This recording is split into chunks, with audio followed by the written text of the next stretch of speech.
Notre culte de ce matin.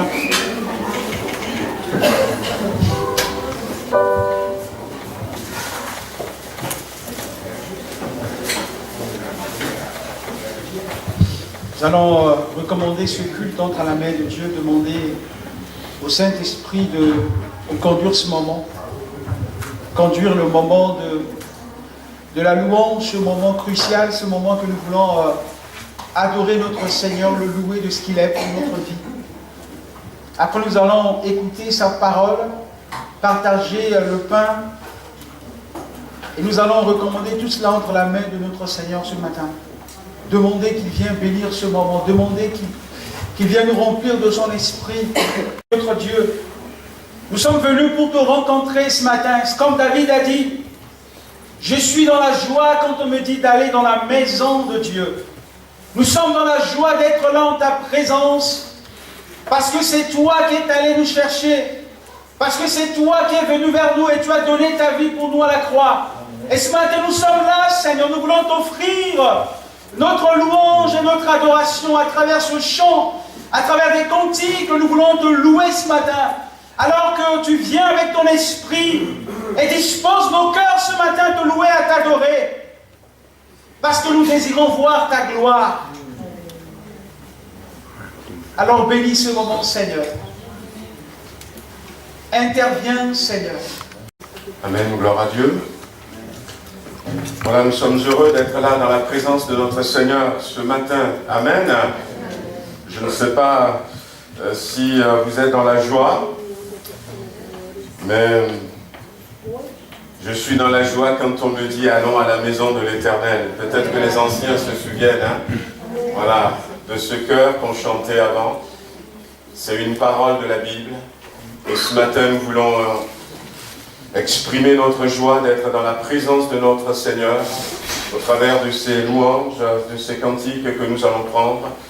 Voilà, je vais vous inviter à vous mettre debout, chanter avec nous. Nous voulons le louer de tout notre cœur, le glorifier. Amen. Offrons au Seigneur reconnaissance, car il est bon, il est au-dessus de tout.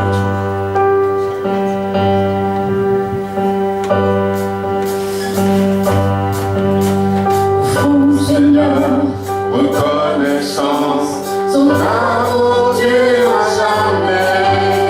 Il est bon, il est au-dessus de tout. Son amour durera jamais. Chantons, chantons. Un puissant et d'un bras tendu. Son amour durera jamais.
descends en ce lieu parmi nous. Un temps de prière pour des bien-aimés, nos frères et sœurs qui traversent des moments difficiles. Voilà, il y a une liste non exhaustive qui est là. Donc notre sœur Lily va beaucoup mieux. C'est qu'il y a plusieurs personnes qui sont fatiguées, courbatures. C'est la grippe, des fois c'est l'accumulation de beaucoup de choses. Mais voilà, on veut continuer à prier pour ces bien-aimés. J'ai marqué Odette Sautron. Donc, notre sœur a besoin toujours de la grâce de Dieu. Voilà, Myriam et Sullivan Lachise. On veut continuer à prier pour Maurice. Donc, il a été opéré de l'épaule. Pour ceux qui ne le savent pas, l'opération s'était bien passée. Mais maintenant, il faut que la douleur passe. Et que l'épaule soit rétablie. Amen. J'avais lu dans la semaine un article, j'ai pas lu en détail, mais j'avais lu cet article où il y a un docteur qui expliquait, un scientifique qui expliquait que le paracétamol ne détruit pas la douleur, mais le paracétamol agit sur le cerveau. Voilà. Ce qui veut dire quand même que la douleur est toujours là, mais le paracétamol va dire au cerveau, ne ressent plus la douleur. Nous avons un Dieu qui guérit. Amen. Dieu ne masque pas les problèmes, mais Dieu guérit. Voilà. Donc on veut peut-être, pourquoi pas, se mettre tous ensemble debout. Il y a peut-être aussi des bien-aimés au milieu de nous ce matin qui ont des soucis dans la santé, mais nous croyons dans un Dieu qui guérit véritablement, et nous voulons prier pour ces bien-aimés avant de continuer. Donc je vais demander à notre sœur Liliane si elle veut bien se faire notre porte-parole, et nous prions avec elle pour ses frères et sœurs. Oui, Seigneur, Dieu Tout-Puissant, tu annonces notre Dieu, Seigneur, et tu passes Certains sont là au milieu de nous ce matin. Apportons encore et moi-même, Seigneur, que les bénisse. Prions pour nos personnes âgées, avant de nos élèves. Seigneur, nous te prions pour se rapprocher des morales, Seigneur, envers vous les centres de demain. Merci de continuer à poser ta main sur le petit noir. Seigneur, le ministère de ta main est venu également, Seigneur. Jeannette et Damien de ta main, nous te laissons aussi entre ta main. Nous demandons de nous faire bénir à toi la gloire, à toi l'honneur. Oh, merci, Seigneur. Tu es ce Dieu qui guérit. Tu guéris, Seigneur. Tu relèves, Seigneur. Tu ôtes complètement la maladie, la douleur. Merci, Seigneur. Interviens, nous comptons sur ta grâce. Et c'est avec foi que nous prions à toi ce matin. Amen. Soit guéri, frères et sœurs,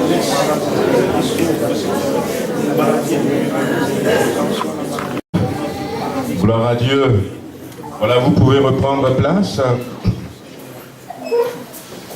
J'avais partagé avec ceux qui étaient là dans la semaine une parole. Oh, c'est un témoignage qui a été sur, comment l'appelle-t-on, qui parle de la foi.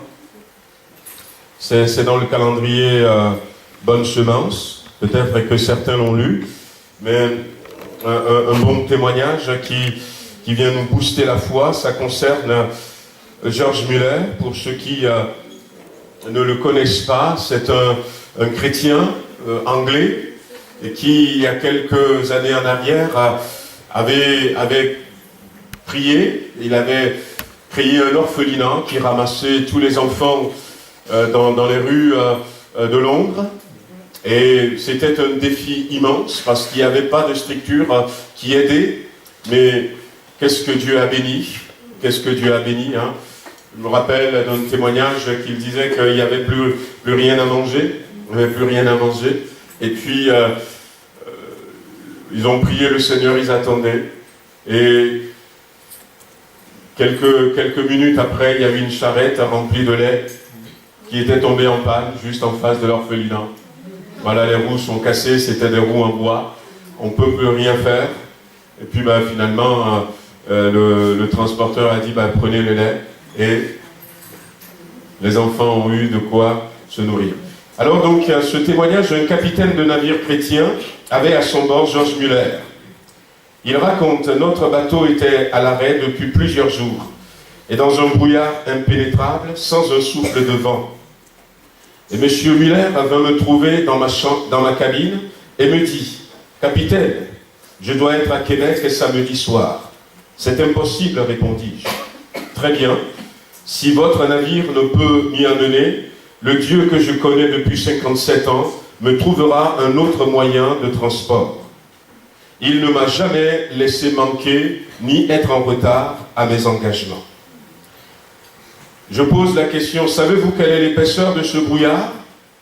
Il répondit non. Mes yeux ne voient pas le brouillard. Mes yeux voient le Dieu vivant qui dirige toute ma vie. Il se mit à genoux pour prier. Et voici sa prière. Seigneur, si telle est ta volonté, fais disparaître ce brouillard en 5 minutes. Tu sais que j'ai promis d'être à Québec samedi. Et je crois que c'est ta volonté. Amen. Lorsqu'il eut fini, je voulais prier moi aussi, mais il me mit la main sur l'épaule et me demande de ne pas le faire. Il a dit, premièrement, vous ne croyez pas que Dieu le fera. Et deuxièmement, je sais que Dieu l'a déjà fait. Il n'est donc pas nécessaire que vous priez dans ce même but. Capitaine, depuis que je connais mon Seigneur, il ne s'est pas passé un seul jour sans que je n'ai eu audience auprès du roi. Levez-vous, capitaine, montez sur le pont et constatez que le brouillard a déjà disparu. J'y allais, le vent s'était levé, le brouillard avait disparu. Le samedi soir, George Muller était à Québec. C'est beau, j'ai partagé ça dans la semaine. Si nous pouvons revenir à la foi comme ça, il a été précis dans sa prière, dans 5 minutes, fait disparaître. Et puis, c'est véritablement ce que la Bible nous dit de vivre. Voyez-vous, la foi est une ferme assurance des choses qu'on espère, une démonstration de ce que nous ne voyons pas. Et il va le démontrer, il va dire déjà à cet homme, Dieu m'a déjà répondu. Il croit que Dieu l'a répondu. Et il va joindre l'action à la parole, monter, et vous verrez que le brouillard a disparu. Et effectivement, le brouillard avait disparu. Le bateau a repris sa marche. On reviendra peut-être sur ça tout à l'heure. C'est ce que nous voulons vivre dans notre vie. On va passer aux annonces. On va peut-être passer en même temps aux offrandes. Les annonces vont s'afficher.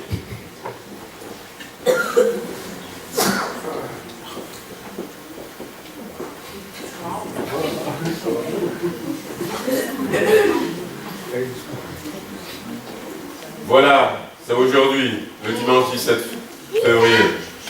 Tout à l'heure, de 14h à 16h, pour ceux qui le peuvent, on aura notre rendez-vous de disciples. Et puis à partir du vendredi prochain, nous aurons la joie d'avoir avec nous Joël Chédru, Jésus, ce célèbre inconnu. Donc, il y a quelques bouquins que j'avais ramenés, ça coûte 5 € le bouquin. Et c'est un livre extraordinaire parce que nous, on en avait acheté, quand on était au Puy-en-Velay, c'était sorti, on en avait acheté des dizaines qu'on a distribuées, qu'on avait mis à disposition. Après, ce livre a été transformé en livre audio.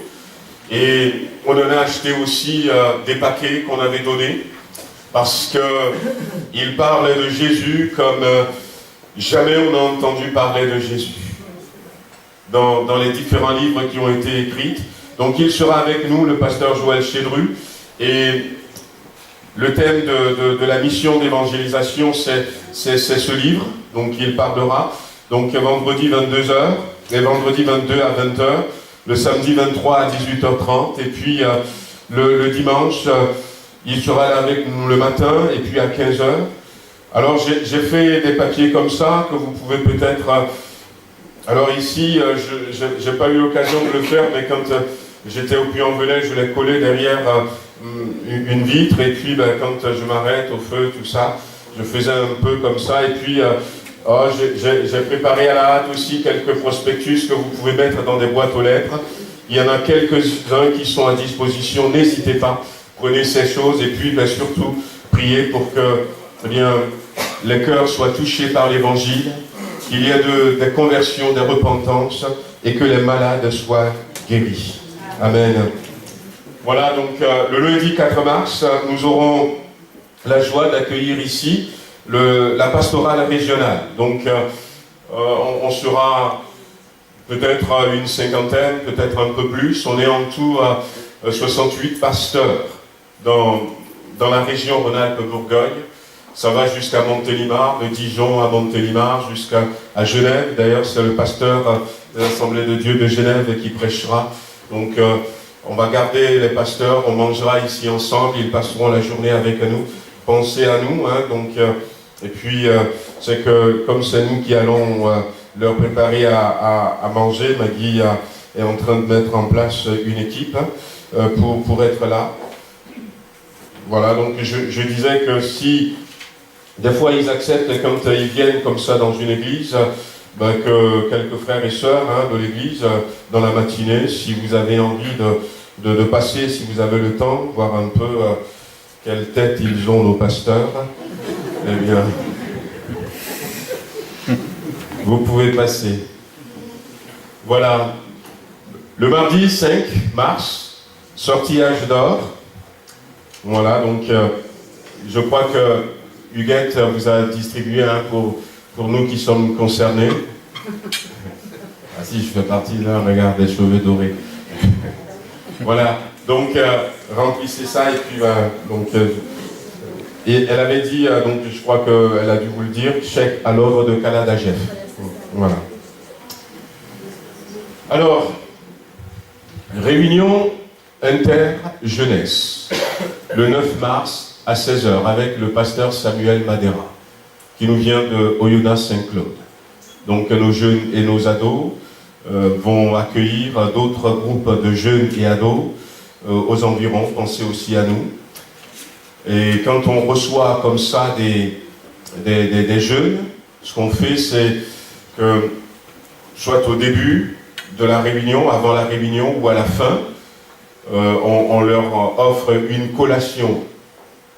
Donc nos jeunes et nos ados se sont engagés à amener quelques gâteaux et puis quelques boissons. Mais si vous avez envie de nous aider, eh bien ce serait avec grand sourire. Parce qu'on en aura besoin. Donc si vous avez envie de nous aider, nous faire un gâteau, vous nous achetez une bouteille de boisson pour ce jour-là, venez me voir et puis vous me direz. Qu'est-ce qu'il y a d'autre? Voilà notre assemblée générale ordinaire. Au niveau de l'AGF, au niveau de l'église, c'est le dimanche 24 mars. Donc on vous l'annonce déjà. Et puis si jamais vous avez envie de vous présenter, on va afficher dans les jours à venir une convocation. Donc, mais déjà, si vous avez envie, donc il y aura comme chaque année un rapport sur les activités de l'Église, la santé de l'Église, sur le plan spirituel, et puis on parlera aussi sur le plan financier. On va renouveler le conseil d'administration, et puis on va aborder quelques questions diverses. Donc souvent, on marque sur la fiche de convocation, si vous avez des questions diverses, eh bien, voyez avec moi. Peut-être que ce n'est pas prévu, donc s'il y a un point que vous aimeriez qu'on aborde, dites-moi, attends. Et puis, si vous voulez vous présenter pour le conseil d'administration, donc aussi, voyez avec moi. Donc, on va se dire au plus tard le dimanche 10 mars. Le dimanche 10 mars, mais l'affiche sera affichée. Veillée de prière inter-église, le vendredi 5 avril à 20h à Dessines. Donc on va faire une soirée de prière à Dessines. Le thème c'est « Nous voici pour te servir ». Et nous voulons prier beaucoup plus, nous voulons beaucoup prier plus. Donc on avait décidé, c'est des choses qu'on avait déjà fait dans le passé. Il y a quelques années, on est une dizaine d'églises, des assemblées de Dieu, qui font partie de cette région dont j'ai parlé. On se voit de temps en temps, pratiquement une fois tous les 2 mois. Maintenant, avant c'était une fois par mois, on se voit pendant quelques heures. Et puis on décide de faire des activités communes. Et puis on avait fait des veillées de prière comme ça sur Saint-Étienne, sur Dessines, sur Saint-Fond, le Puy-en-Velay, on avait fait à Vienne, on avait fait un peu partout. Et puis on s'était arrêté. Mais là, donc on va reprendre cette activité. Et on reprend avec quelques modifications. Donc cette fois-ci, on a dit veillée de prière, non pas simplement soirée de prière, parce qu'on compte aller minimum jusqu'à minuit. Donc de 20h à minuit, on va commencer avec des louanges que Mercioni va conduire, et puis après il y aura un court moment de prédication, suivi de ça, un temps de recherche, de baptême dans le Saint-Esprit, des dons spirituels. Voilà, donc on va prier pour ceux qui ont soif d'être remplis par le Saint-Esprit. Et puis après, il va y avoir des témoignages de guérison. Il va y avoir 2 autres interventions très courtes de pasteurs. Il va y avoir un temps de prière classique, assez classique, et jusqu'à peut-être vers 23h. Et à partir de 23h, eh bien, on va se séparer en groupes. Il y aura ces affiches que nous avions utilisées au mois de décembre qui seront là, voyez-vous. Donc on va prier pour différents pôles, on va prier pour différents secteurs de notre ville. Et puis les gens vont se dispatcher comme ça. En même temps, il y aura aussi un bus qui s'appelle Gospel Café, qui est un bus d'évangélisation de l'église de Vienne-Givors, qui sera à disposition. Et dans ce bus, il y aura des pasteurs qui vont être là pour recevoir ceux qui ont besoin d'un entretien individuel avec un pasteur. Il y a des choses, des fois, on n'arrive pas à le dire à notre pasteur, mais il y aura des pasteurs qui seront à disposition pendant ce temps. Et puis, pour que les enfants, eh bien, ne nous empêchent pas d'aller, en parallèle, on a prévu une activité, on a prévu déjà une garderie pour les enfants. Donc sachez que si vous avez envie de venir, il y aura une garderie donc avec les frères et sœurs de nos églises, de nos églises qui vont se relayer pour garder nos enfants. C'est coordonné par la garderie, c'est moi qui coordonne la garderie. Et les autres enfants les plus grands aussi, on a préparé un programme spécial pour eux que Thierry Chamberon, le pasteur de Dessines, va animer. Donc vous voyez, on a pensé un peu à tout cela pour que véritablement vous ne soyez pas empêchés par les enfants de venir. Et comme on a prévu aussi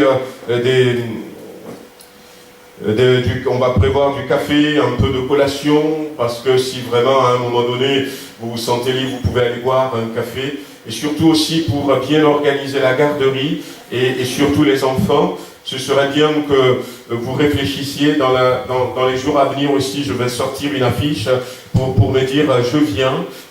Comme ça, on va pouvoir bien s'organiser. Voilà, donc on compte vraiment sur la gloire de Dieu qui va se manifester ce jour-là. Amen. Mini-colo du jeudi 30 mai au dimanche 2 juin 2019. Donc le thème c'est les Jeux Olympiques, avec la flamme du Saint-Esprit. Donc on veut cette année avoir nos enfants et puis leur communiquer ces valeurs qui sont véhiculées, non pas celui qui dort. Ces valeurs qui sont véhiculées, le courage, la persévérance, aller jusqu'au bout. Voilà, donc on veut le faire. Et cette année, je crois qu'on va faire pareil comme l'année dernière. L'année dernière, c'était le début, maintenant on est un peu rodé. Et puis j'ai quelques sujets, donc on pourra aussi accueillir les adultes. On pourra aussi accueillir quelques adultes. Vous savez que nous, on réserve pour 60 places, généralement, personnel avec enfants. Et puis, la structure peut accueillir jusqu'à 120 personnes. Jusqu'à 120 personnes. Donc, commencez à réfléchir. on se voit tout à l'heure avec quelques monos. Et puis, dans les jours à venir, on va aussi vous communiquer les frais, mais il y aura un programme en parallèle pour les adultes. C'est fini, non? Ouais. Voilà. Donc, simplement vous dire, j'étais pas là dimanche dernier, mais nous avions commencé donc, nos interventions à la maison de retraite, le Château du Loup. Donc, on a fait une première intervention. Il y avait, moi j'avais compté 17 résidents qui étaient là. Et certainement qu'il y en a qui ont été surpris parce qu'ils s'attendaient à une messe. Oui, mais, et puis il y en avait même une qui demandait la communion. Donc je pense que, et comme Véronique n'a jamais assisté à ça, et moi non plus je ne sais pas comment ça se passait, bon, on ne va pas faire ça, mais il y en a d'autres aussi qui étaient agréablement surpris, Donc on avait fait 2 chants, un témoignage de Daniel, et puis après, moi je suis rentré dans ce témoignage, et puis j'ai parlé de ce Dieu qui les voit, qui voit leurs soucis, qui voit l'état dans lequel ils sont. Je suis parti sur l'exemple de Zachée, et puis après, c'est vrai qu'il y en avait une qui, à un moment donné, vers la fin, quand finalement j'avais dit, et Jésus dit, je veux habiter dans ta maison, elle a trouvé tellement ça beau de la part de Jésus, qu'elle va lui dire, mais oh, c'est beau de la part de Jésus. Voilà. Après, bon, j'avais fait quand même l'appel. Voilà, j'avais fait l'appel. Et il y en avait 4 à peu près qui ont levé la main. On a prié pour eux, pour qu'ils donnent leur cœur à Jésus. Après, on a prié aussi pour les autres. Et puis, entre-temps, j'ai rencontré quand même le pasteur de Belligny, qui lui intervient à Montblat. Et je lui ai posé la question, comment est-ce qu'il fait? Et donc, il m'a expliqué un peu, mais il disait que c'est des gens qui... Il hésite, il n'a jamais fait l'appel pour qu'ils donnent leur cœur à Jésus. Et il m'expliquait que, eh bien, des fois, ça l'attriste parce que d'un lundi à l'autre, il y a quelqu'un qui était là et puis qui était décédé. C'est des personnes âgées qui est décédé. Et puis il dit peut-être qu'il va falloir qu'ils commencent à leur proposer de donner leur cœur à Jésus. Donc j'ai dit dans ma tête, bon, c'est bon, tu as bien fait. On va continuer comme ça, mais pensez à nous et puis priez pour nous. Donc ce sera début mars, le mercredi 6 mars, donc la prochaine séance. On a tout dit, sauf ce que je n'ai pas dit. Voilà, que le Seigneur nous bénisse. Amen. On va baisser les têtes, on va prier encore avant de passer à la parole de Dieu. Ah ben il y a FSEM, voilà. Il y a FSEM. Voilà, heureusement que j'ai vu. Donc nos sœurs sont parties pour leur week-end. Là on avait fait l'annonce. Donc il y a eu un temps le vendredi soir sur Saint-Étienne, et puis samedi la journée à Valence, et puis le dimanche dernier après-midi, c'était au péage de Roussillon. Donc en tout cas celles qui sont parties à Valence, même à Saint-Étienne, les retours que j'ai eus, c'était très très intéressant. Donc il y avait l'oratrice, c'était Judy Kennedy, qui est femme de nos pasteurs aux États-Unis. Donc il y a une sœur la sœur Marie-Pierre avait fait un peu un compte rendu. Donc si vous voulez vous remémorer, nos sœurs, ce que vous avez entendu là, si vous voulez les repasser dans vos cœurs, donc il y a possibilité. Donc elle m'a amené juste un exemplaire ce matin. Donc dites-nous et puis on va faire des copies et puis on va vous les donner. Amen. Voilà. On va prier. On va demander à Bertrand s'il veut bien prier pour nous, que le Seigneur nous bénisse à l'écoute de sa parole. Tiens, merci encore pour ce temps que nous voulons écouter ta parole. Bénis ton serviteur et dispose notre cœur, notre entendement à bien comprendre ce que tu veux nous transmettre ce matin. Toute la gloire te revienne au nom de Jésus. Amen. Amen. Voilà, gloire à Dieu. On va ouvrir la parole de Dieu. Dieu, nous voulons voir ta gloire. C'était le thème que nous avions choisi pour ce temps de jeûne et prière. Donc ça s'était bien passé. Ça s'était bien passé. On a pu avoir de bons moments. J'étais jeudi soir à Tarare, on était une dizaine, et je trouve quand même que ça a bien suivi. Je vais revenir sur certaines choses qu'on a partagées, ça ne serait pas forcément la même chose, mais pour que chacun d'entre nous qui n'ont pas eu l'occasion peut-être de pouvoir se libérer puisse aussi partager à peu près la même chose que nous. Nous avions à un moment donné aussi encore fait ces fiches, donc ça y est, finalement, c'est des domaines, on n'a pas tout marqué, mais c'est des domaines de notre Église dans lesquels nous voulons voir la gloire de Dieu. Nous voulons voir la gloire de Dieu au niveau du groupe de louanges. Nous avions prié pour nos frères et sœurs qui sont impliqués dans cette activité. Nous voulons voir la gloire de Dieu dans nos différentes rencontres, que ce soit le mardi soir, que ce soit le dimanche soir, ou encore le dimanche, ou même pour des programmes spéciaux que nous pouvons avoir. Et nous avions prié, nous avions eu de bons moments. Nous croyons que Dieu aussi est en marche. Et on était parti de... En fait, j'étais parti d'Exode chapitre 33. Exode chapitre 33, je ne vais pas tout relire. Vous pouvez relire à partir du verset 12 à la maison, mais nous, on va simplement lire à partir du verset 17. Exode 33, 17. L'Éternel dit à Moïse, « Je ferai ce que tu me demandes, car tu as trouvé grâce à mes yeux, et je te connais par ton nom. » Moïse dit, « Fais-moi voir ta gloire. » L'Éternel répondit, « Je ferai passer devant toi toute ma bonté. Je proclamerai devant toi le nom de l'Éternel. Je ferai grâce à qui je fais grâce, et miséricorde à qui je fais miséricorde. » L'Éternel dit, « Tu ne pourras pas voir ma face, car l'homme ne peut me voir et vivre. » Et l'Éternel dit, « Voici un lieu près de moi, tu te tiendras sur le rocher. Quand ma gloire passera, je te mettrai dans un creux du rocher, et je te couvrirai de ma main jusqu'à ce que j'ai passé. Amen. »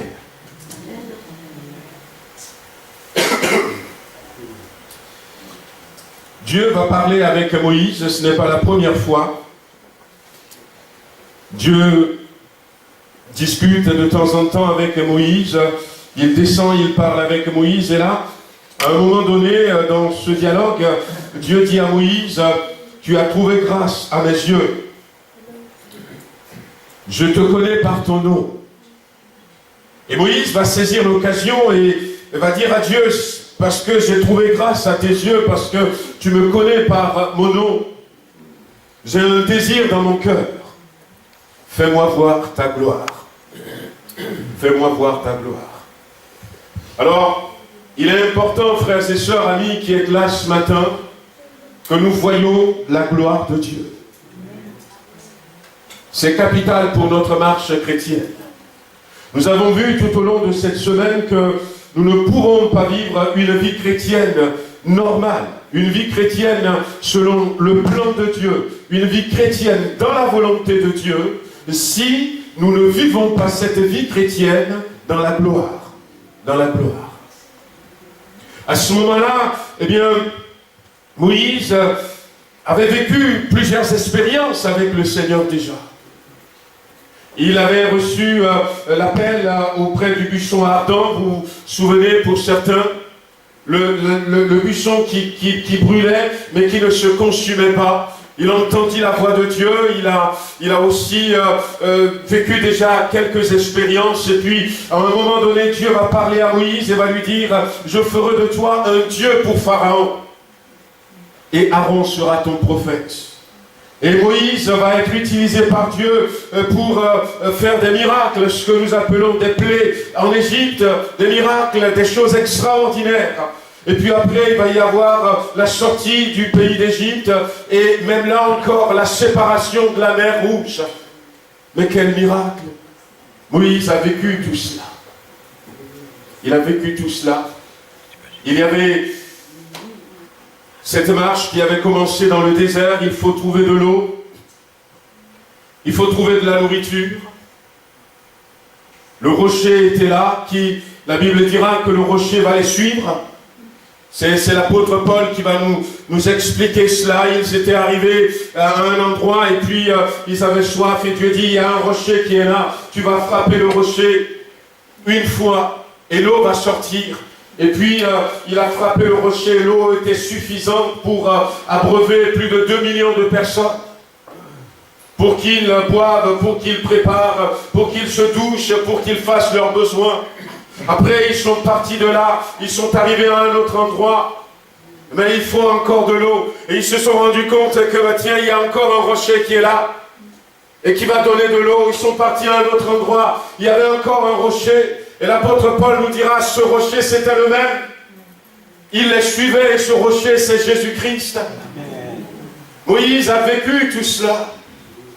La nuée qui était là, pendant le jour, pour que le soleil du désert ne les brûle pas. Une grande nuée qui couvrait tout le camp. Et le soir, il y avait des colonnes de feu qui les entouraient pour les protéger contre les bêtes sauvages, mais en même temps pour les réchauffer. Pendant 40 ans, ça va durer. Mais quand Moïse a commencé à voir toutes ces choses, il aurait pu se contenter. Nous avions dit à ceux qui étaient là, pendant cette semaine, que ce soit sur Villefranche ou sur Tarare, que ce jeûne et prière, le but à la fin, ce n'est pas véritablement de recevoir quelque chose de la part du Seigneur, mais c'est pour que le Seigneur crée dans notre cœur un besoin. Le besoin de voir sa gloire. Et nous avons prié pour ça. Et nous voulons continuer à prier chacun pour soi. Dieu, je veux voir ta gloire. Je veux marcher dans ta gloire. Voyez-vous, quand Moïse avait fait cette demande à Dieu, Dieu n'a pas dit, mais je t'ai fait déjà voir plusieurs choses. Tu as déjà vu ma puissance se manifester, mais pourquoi veux-tu encore voir ma gloire? Au contraire, Dieu va lui faire comprendre que personne ne peut me voir. Et on comprend que ce que Moïse voulait, c'est aussi voir Dieu. Dans cette question, je veux voir ta gloire, c'est aussi voir Dieu. Le voir face à face. Et un jour, nous le verrons face à face. Et Dieu va comprendre sa question et Dieu va lui dire, eh bien, tu ne peux pas me voir. Personne ne peut me voir et vivre. Mais pour autant, Dieu n'est pas fâché. Pour autant, Dieu ne lui a pas tourné le dos. Dieu lui-même va dire, il y a un endroit ici, et on retrouve encore le rocher. Il y a un rocher ici, tu vas te placer sur ce rocher. Moi-même, je te prendrai avec ma main. Il y a un creux dans le rocher. Je vais te cacher, je passerai devant toi. Et c'est le même rocher, le rocher d'Israël, le rocher des âges, le rocher qui a été frappé, le rocher avec un creux qu'on lui a fait lorsqu'on lui a enfoncé la lance dans son côte. Jésus-Christ. C'est le même rocher. Dieu a pris toutes les précautions pour permettre à Moïse de voir sa gloire. La volonté de Dieu pour nous, frères et sœurs, c'est que nous voyions sa gloire. C'est que nous marchions dans sa gloire. Il faut que notre Église, il faut que chacun d'entre nous, nous retournons dans la gloire de Dieu. Dieu désire que nous voyions sa gloire. Et c'est en Jésus qu'il nous a cachés le rocher avec un creux pour que nous voyions sa gloire. Dieu désire que nous voyions sa gloire parce que sans sa gloire,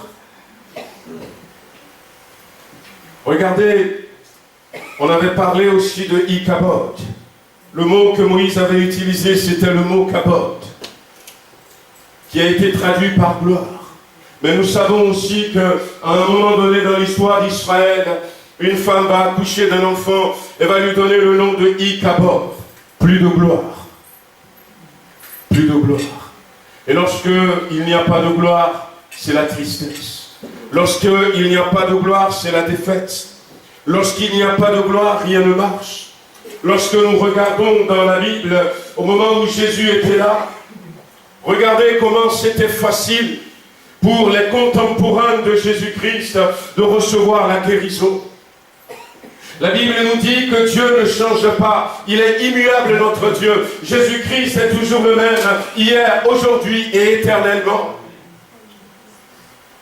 Quelqu'un était venu le voir. Si tu le veux, tu peux me rendre pur. Il était lépreux.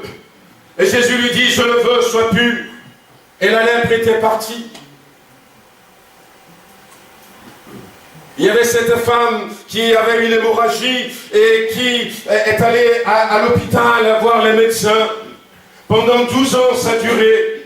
Et la Bible dit qu'elle avait dépensé tous ses biens pour se faire soigner. Mais il a suffi simplement de toucher le bord du vêtement de Jésus-Christ. Et cette maladie qui n'a pas été guérie pendant 12 ans va disparaître instantanément.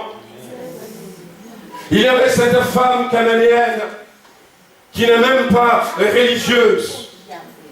Il y avait cette femme qui n'habitait même pas dans le territoire d'Israël. La seule chose qu'elle connaissait, c'est que si Jésus prie pour ta fille, eh bien, elle sera délivrée. Alors, quand elle a entendu que Jésus était de passage, elle va aller voir Jésus, mais Jésus ne va même pas se déplacer pour délivrer une fille qui est possédée par des démons. Jésus va simplement susciter la foi dans le cœur de sa maman. Et il va dire à cette femme, va, ta foi a guéri ta fille.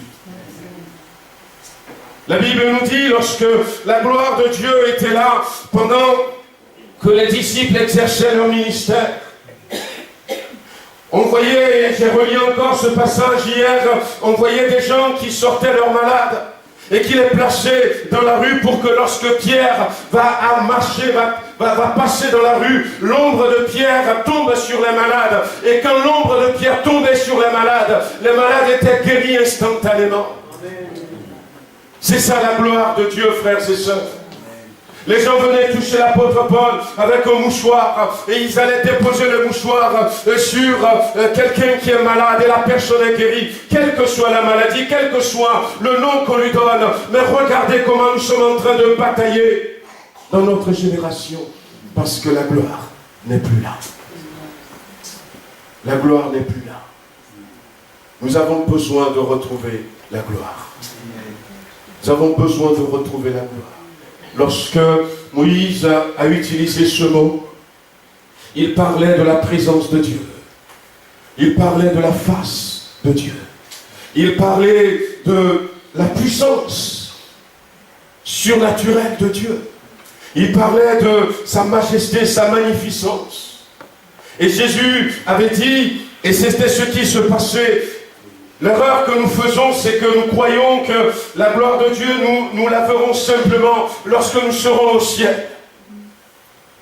Mais lorsque Jésus avait commencé son ministère, et lorsqu'il envoyait ses disciples, il disait, allez leur dire, le royaume de Dieu est venu jusqu'à vous. Est venu jusqu'à vous.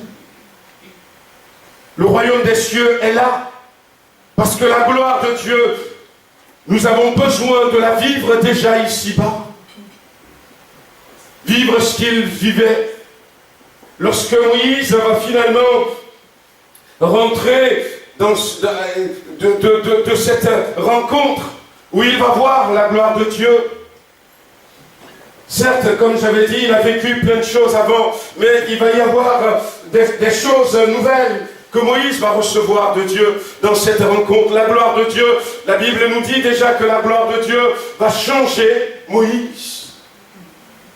La gloire de Dieu va transformer son apparence. Il reflétait la gloire de Dieu. C'était l'exemple que la Bible nous laisse.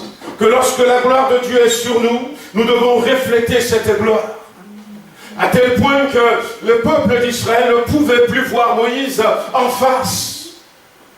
Il y avait un éclat, il y avait une lumière, un rayonnement.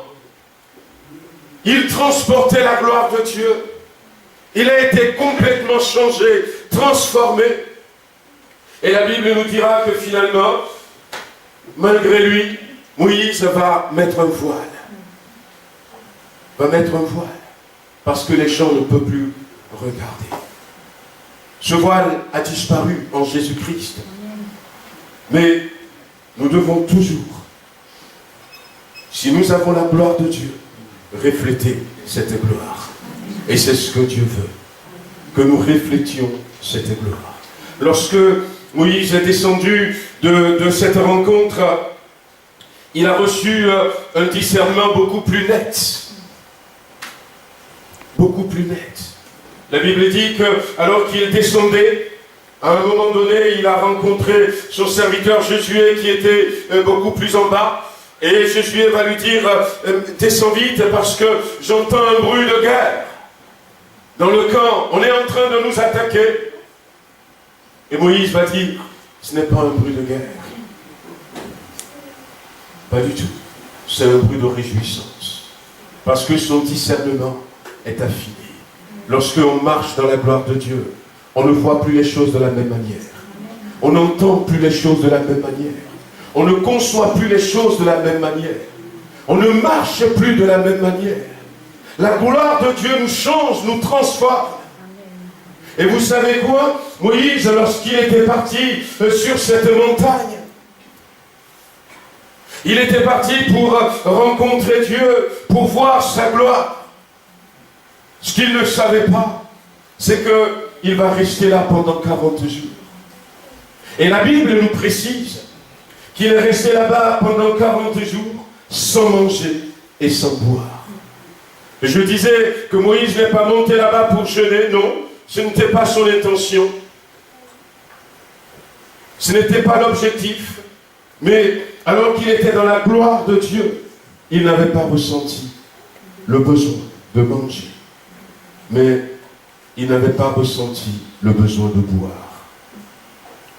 La Bible nous dit dans les évangiles de Matthieu et de Luc que Jésus a jeûné pendant 40 jours. Et après ce jeûne, il eut faim. La Bible n'a pas dit qu'il a eu soif. Et personne, humainement parlant, ne peut pas rester 40 jours sans boire. Personne. Personne. La moyenne, c'est 3 jours sans boire. C'est 3 jours. Sans rien boire. Après, il y a des cas particuliers où les gens peuvent dépasser ces 3 jours. Mais aller jusqu'à 40 jours sans boire, humainement parlant, c'est impossible. Lorsque nous sommes dans la gloire de Dieu, nous marchons au-dessus des éléments déchaînés. Les choses de la terre pâlissent peu à peu. La gloire de Dieu nous nourrit, nous remplit. La gloire de Dieu nous élève au-dessus de certains besoins que nous avons aujourd'hui. Lorsque nous sommes dans la gloire de Dieu, il y a une interférence avec les anges. C'était normal qu'un ange vienne dire à Philippe, écoute, pars sur la route qui descend. Ça ne l'a pas surpris du tout. Il était parti. Et il a vu l'eunuque éthiopien. Et il va l'accompagner un temps. Cet homme va être baptisé. Et puis la Bible dit qu'après le baptême, pouf, il ne s'était même pas inquiété. Ah ben tiens, j'ai pas pris mon billet retour. Non, pouf. Il a été transporté. Il a été transporté. Étienne, alors qu'on le lapidait, il allait mourir. Il était dans la gloire de Dieu. Il a vu encore la gloire de Dieu. Et au lieu de commencer à pleurer, au lieu peut-être de crier sa souffrance, au lieu de manifester de la haine vis-à-vis de ces personnes qui ne comprennent rien et qui sont en train de le tuer gratuitement, manifester de l'amour, tout à coup il va manifester cet amour. Il va dire à Dieu, ne leur retiens pas. Il va même intercéder pour ces personnes. C'est parce qu'il était dans la gloire de Dieu. C'est parce qu'il était dans la gloire de Dieu. Bien-aimés, nous avons besoin de retrouver cette gloire. Pourquoi est-ce que nous avons besoin de retrouver cette gloire? Parce que dans Jean chapitre 17, Jésus a commencé en disant, L'heure est venue, Père, glorifie ton Fils afin que ton Fils te glorifie. Mais au verset 22 de Jean chapitre 17, Jésus dira ceci à son Père.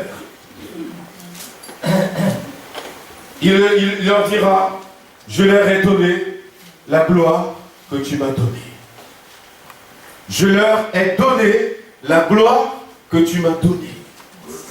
C'est pour ça que je dis, il faut que nous retrouvions cette gloire. Jésus n'a pas dit au Père, je vais leur donner la gloire que tu m'as donnée. Non, je leur ai déjà donné. Je leur ai transmis cette gloire que tu m'as donnée. Je l'ai mis à leur disposition. Mais la question que nous nous sommes posée, où est cette gloire que Christ m'a donnée? Où est cette gloire que Christ t'a donnée? Où est cette gloire que Christ a donnée à son Église? Cette gloire dans laquelle vivaient ces personnes.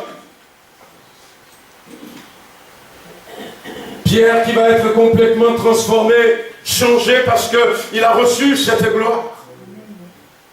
Celui qui avait peur n'avait plus peur. Et même Jean n'était pas intimidé alors qu'il était devant Anne et Caïphe, qui sont ses parents.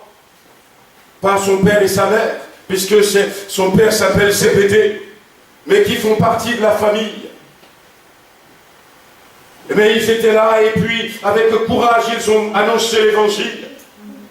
À un moment donné, on les a mis en prison. Un ange était venu ouvrir la nuit la prison et leur a dit, allez, continuez à prêcher l'évangile. Et ça ne les étonnait pas. C'est ce qu'ils vivaient. Il y avait quelqu'un d'autre qui disait, mais eh bien, on a vu que Jacques était mort. Maintenant, ils ont arrêté Pierre. On va prier pour Pierre. Et l'église priait pendant la nuit. L'église priait. La Bible dit dans Actes chapitre 12, et l'église sans cesse.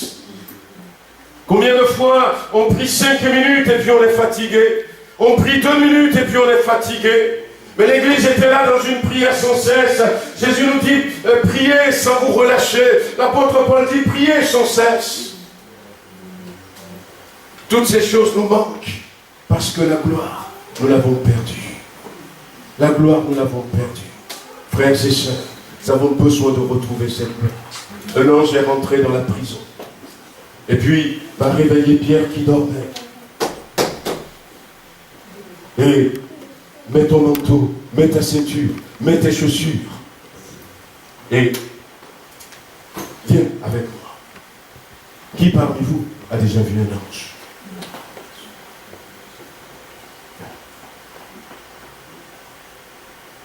Il faut que nous retrouvions cette gloire.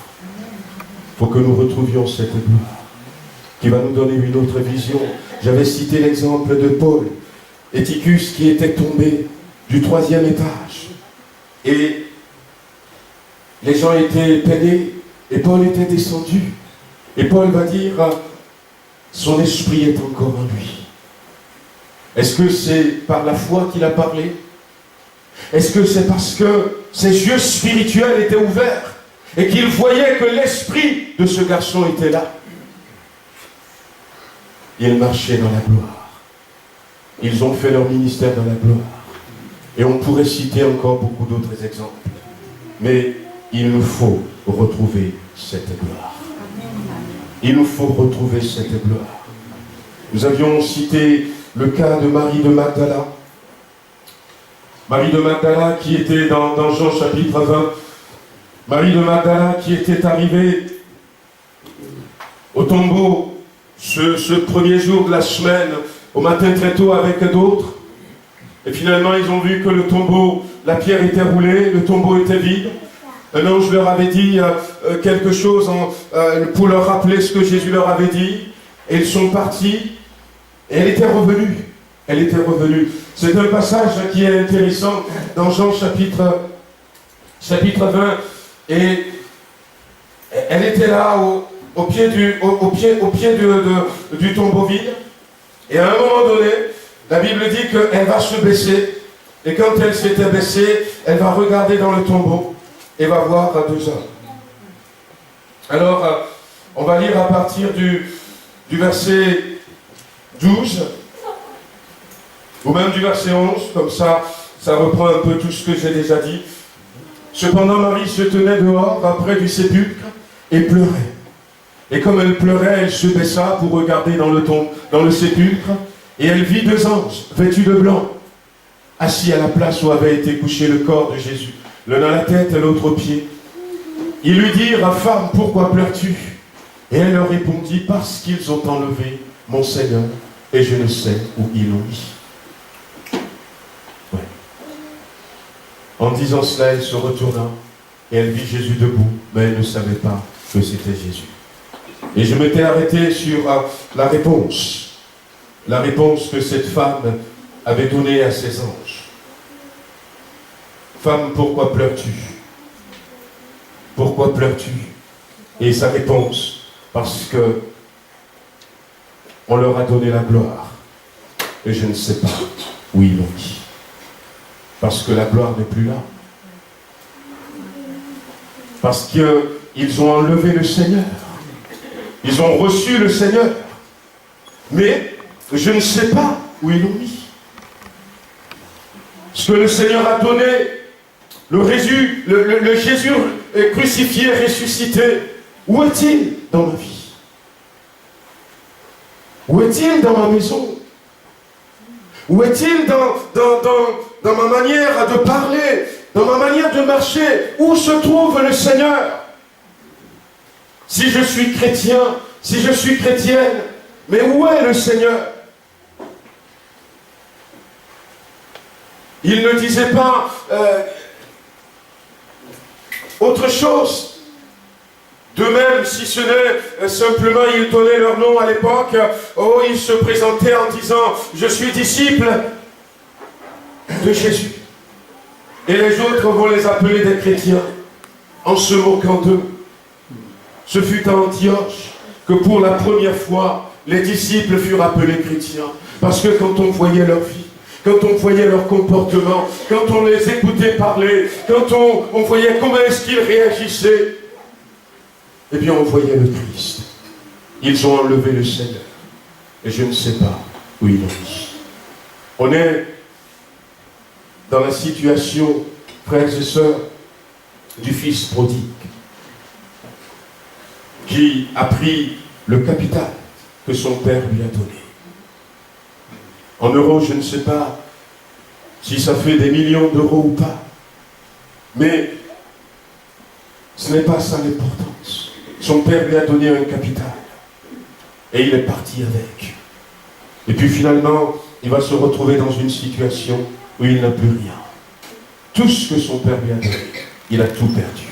Il a tout gaspillé. Il a tout dilapidé. Mais il avait faim. Il avait soif. Il avait froid. Il a besoin d'amour. Et le seul endroit où il pourrait trouver un peu de réponse, c'était dans une porcherie. Wow. Dans quel état est l'Église de Jésus-Christ aujourd'hui? On a encore faim, on a soif. Mais où est ce capital? Où est cette gloire? Je leur ai donné la gloire que tu m'as donnée. Elle se trouve où, cette gloire? Voyez pourquoi est-ce que cette semaine, même si nous avions prié pour différents départements, en disant nous voulons voir ta gloire, j'ai demandé à mes frères et sœurs de prier pour que Dieu crée en nous ce besoin. Il y a beaucoup de choses qui nous accaparent, beaucoup de choses qui nous encombrent, beaucoup de choses qui nous frustrent, beaucoup de choses qui nous attristent, beaucoup de choses qui nous font souffrir. Parce que la gloire n'est plus là. La gloire n'est plus là. Comment faire? 2 choses. Puis après, on va s'arrêter là. 2 choses. La première, c'est dans Luc chapitre 9. Dans Luc chapitre 9, la Bible nous dit que Jésus va prendre ses disciples. Il ne va pas prendre tous les disciples, mais il va prendre les 3. Les 3 en qui il avait confiance. On va lire à partir du verset 28. Luc chapitre 9, verset 28. Environ 8 jours après qu'il eut dit cette parole, Jésus prit avec lui Pierre, Jean et Jacques il monta sur la montagne pour prier. Et pendant qu'il priait, la gloire de Dieu va se manifester. L'aspect de son visage changea. Son vêtement devint d'une éclatante blancheur. Et la suite, vous connaissez, la transfiguration. C'est comme ça que nous parlions de ça. La transfiguration. La transfiguration. Et d'ailleurs, la suite, la Bible dit tout à coup, il y a Moïse qui était là, il y a Élie qui était là, et il parlait avec Jésus concernant son déplacement, son voyage sur Jérusalem. Ils vont se retrouver dans la gloire de Dieu. La transfiguration, c'est à peu près un peu ce que Moïse avait vécu. Quand les enfants d'Israël ne pourraient plus le voir face à face. Et en nous montrant cela, Jésus est en train de nous dire, mais ça, c'est comme ça que j'aimerais que vous soyez. Parlant avec Moïse, avec Élie, avec cette dimension surnaturelle. C'est comme ça que je veux. Lorsque nous avons le vêtement de la gloire de Dieu, le vêtement de l'homme nouveau, c'est comme ça. Mais pour retrouver la gloire, la prière. J'ai dit deux choses. La première, c'est la prière. Nous avons besoin de nous mettre à genoux. Nous avons besoin de crier à lui. Dans la prière encore, et la prière. Cette année 2019 est une année charnière. Et si nous voulons bien nous positionner, nous avons besoin, frères et sœurs, de prier. Et de prier encore. De prier encore. Au mois de, je crois que ça va être le 20 mai, c'est le troisième dimanche du mois de mai, on va refaire, lorsque nous allons refaire notre rendez-vous du disciple, je vais le réannoncer, on va parler du monde digital, le monde dans lequel nous sommes aujourd'hui. Et on va développer ce thème, on va le développer différemment. Je vais demander à des personnes de faire des exposés dans des domaines. Le monde change. Le monde change. Le monde a peut-être déjà changé autour de nous. Mais sans la gloire de Dieu, nous ne pourrons pas voir ces choses. Nous sommes dans une année charnière. Et nous avons besoin de la prière pour retrouver cette gloire. Pour que l'Église se repositionne à la bonne place. Pour que le chrétien soit repositionné à la bonne place. Avant que les choses ne basculent. Parce que les choses sont sur le point de basculer dans notre monde. Vous allez voir le 20 mai des choses étonnantes qui se passent sous nos yeux. Mais on ne se rend même pas compte. On a été petit à petit formaté. Très très peu sont ceux qui n'ont pas de smartphone aujourd'hui. Ouais. Et il y a des pays dans lesquels, 90% de la population n'utilise plus de l'argent liquide. Et les puces sont là. Quand on passe à des caisses automatiques, quand on rentre dans ces magasins qui sont aux États-Unis, tu viens, tu prends tout ce dont tu as besoin et puis tu rentres chez toi. Il n'y a même pas de caisse. Après, le montant de ton achat est retiré de ton compte. Et la facture envoyée. Et c'est Shazia qui me disait que Stéphane était arrivé en Chine et il a constaté que les gens étaient anormalement gentils. Ah ça, il y a quelque chose qui va pas.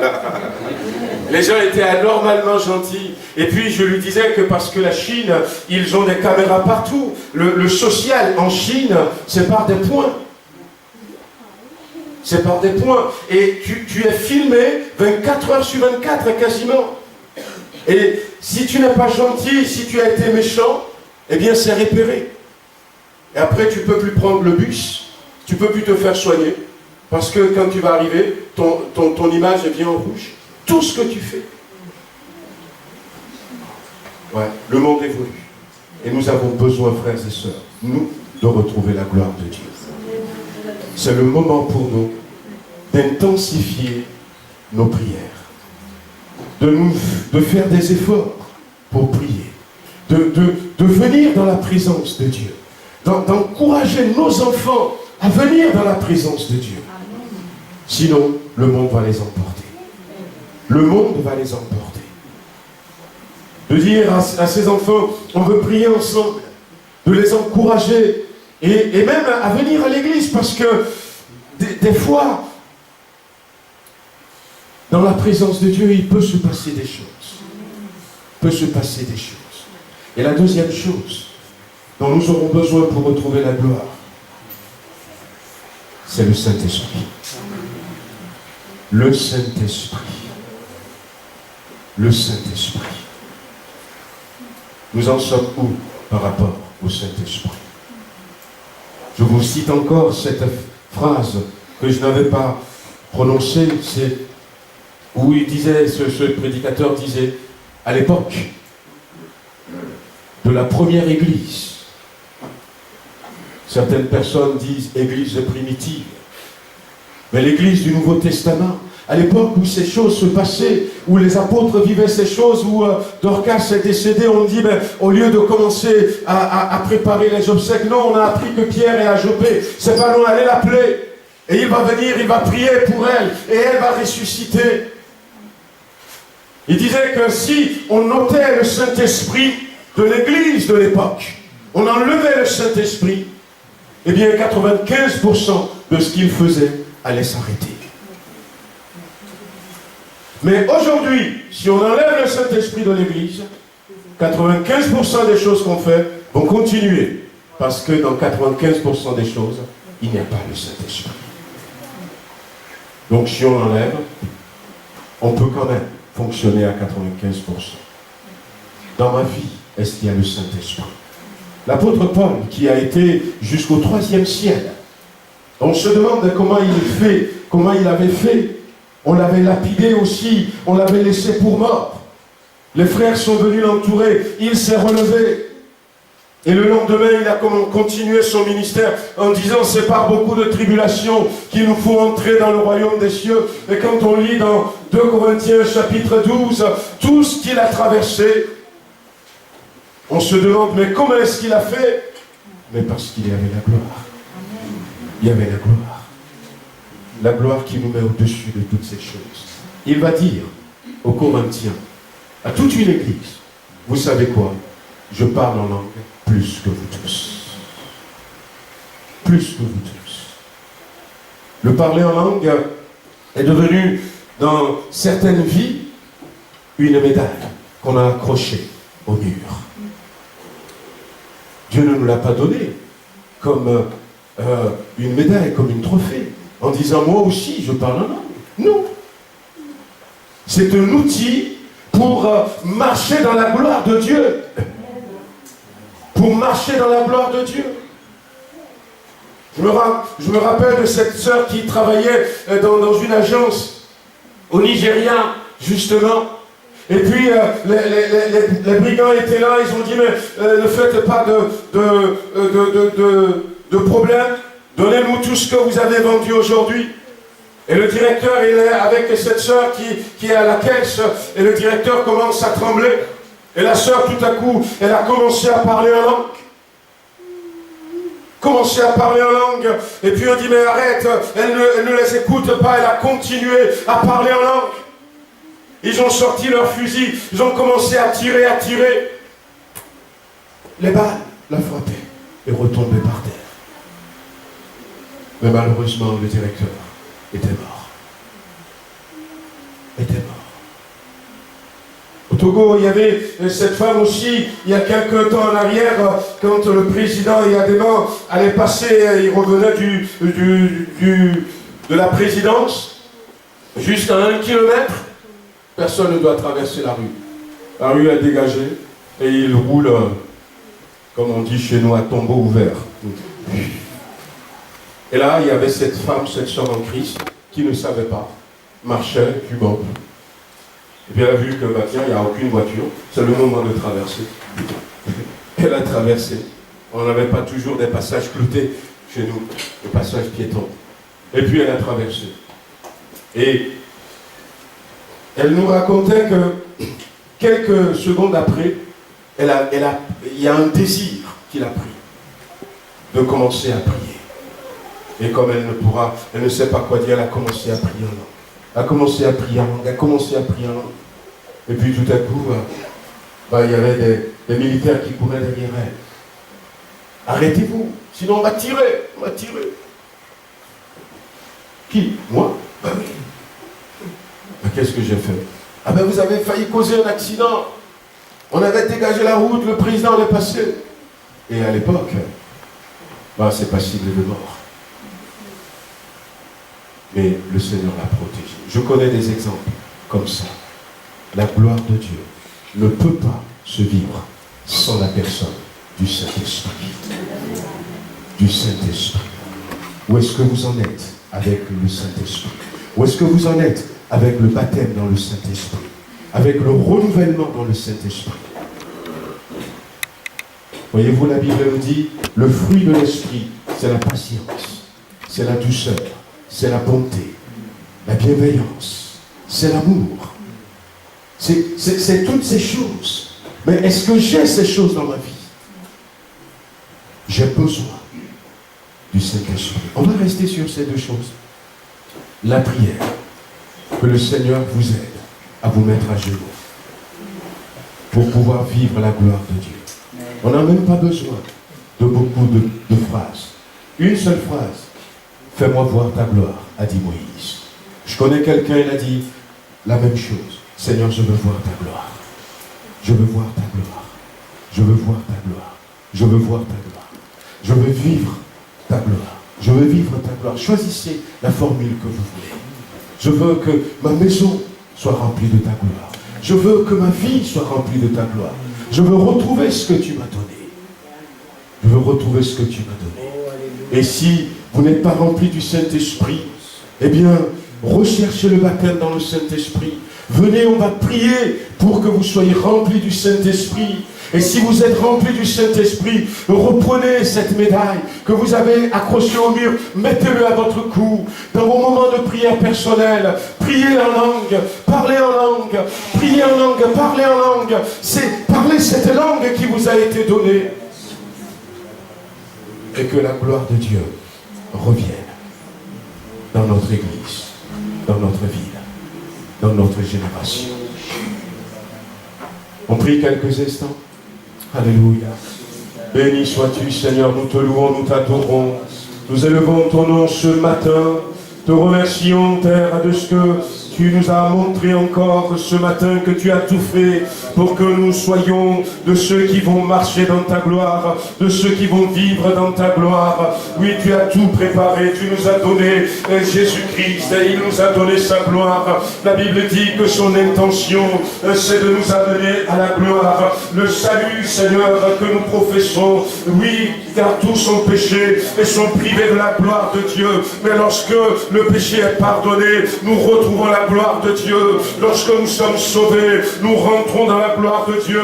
Et je veux que ça soit comme ça pour mon frère, pour ma soeur, pour celui, Seigneur, ou celle qui ne vit pas cette gloire. La Bible dit que c'est pour sa gloire que tu nous as appelés. Et c'est pour que nous vivons cette gloire. Seigneur, viens nous changer, viens nous transformer, et viens mettre dans notre vie, dans notre cœur, la soif de voir ta gloire de Dieu. Oui, il y a autre chose que tu désires nous faire vivre, Seigneur. Il y a une autre dimension, Seigneur, qui nous attend. Tu veux nous élever au-dessus des soucis d'aujourd'hui. Tu veux faire de nous, Seigneur, cette lumière qui ne se cache pas, mais qui attire les hommes. Tu veux sauver nos enfants. Tu veux guérir nos corps. Seigneur, tu veux nous utiliser pour sauver des âmes tout autour. Tu veux briller au travers de nous. Oui, tu veux nous utiliser, Seigneur. Que ta gloire revienne. Donne-nous, Seigneur, de voir ta gloire. Mets-nous à genoux, Seigneur, pour prier, Seigneur. Les démons vont être chassés. Les ténèbres vont être chassés. Lorsque ta gloire est là, lorsque ta gloire est là, les Les malades sont guéris, les sourds entendent, les boiteux se lèvent et marchent. Seigneur, nous voulons voir ta gloire. Nous ne voulons pas, Seigneur, rester comme ça. Et ce matin, nous te demandons pardon d'avoir agi comme le fils prodigue. Nous avons laissé tomber cette gloire. Nous l'avons gaspillée, Seigneur. Mais maintenant, nous revenons à toi. Nous revenons à toi, Seigneur. Crée dans notre cœur cette soif. Crée dans notre cœur ce désir. Donne-nous de voir ta gloire, Seigneur. Nous voulons voir ta gloire dans nos enfants. Le monde cherche à voler nos enfants. Mais nous voulons voir ta gloire se manifester dans leur vie. Nous voulons retrouver, Seigneur, ta splendeur au milieu de nous. Nous voulons voir ta présence effective au milieu de nous. Nous voulons, Seigneur, voir des anges aller et venir au milieu de nous, Seigneur. Alléluia. Ces choses sont pour nous. La promesse est pour nous. La promesse est pour nous, Seigneur. Ces choses nous ont été données. Et ce matin, Seigneur, donne-nous de rentrer dans ces choses. Regarde dans quel état se trouve ton Église. Seigneur, nous sommes malades, nous sommes dépressifs, nous avons toutes sortes de problèmes. Oh, alléluia, de ce que tu vas te manifester, de ce que tu as fait déjà, et que nous allons voir ta gloire. Alléluia, béni sois-tu. Louange à toi, Seigneur. Bénis chacun d'entre nous, Seigneur. Pose ta main sur mon frère, sur ma soeur. Donne-nous de voir ta gloire. Non pas simplement ce matin, mais très véritablement dans nos cœurs ce besoin de continuer à chercher ta face pour que ta gloire soit effective dans nos vies, dans nos maisons et dans ton Église. Au nom de Jésus-Christ. Amen.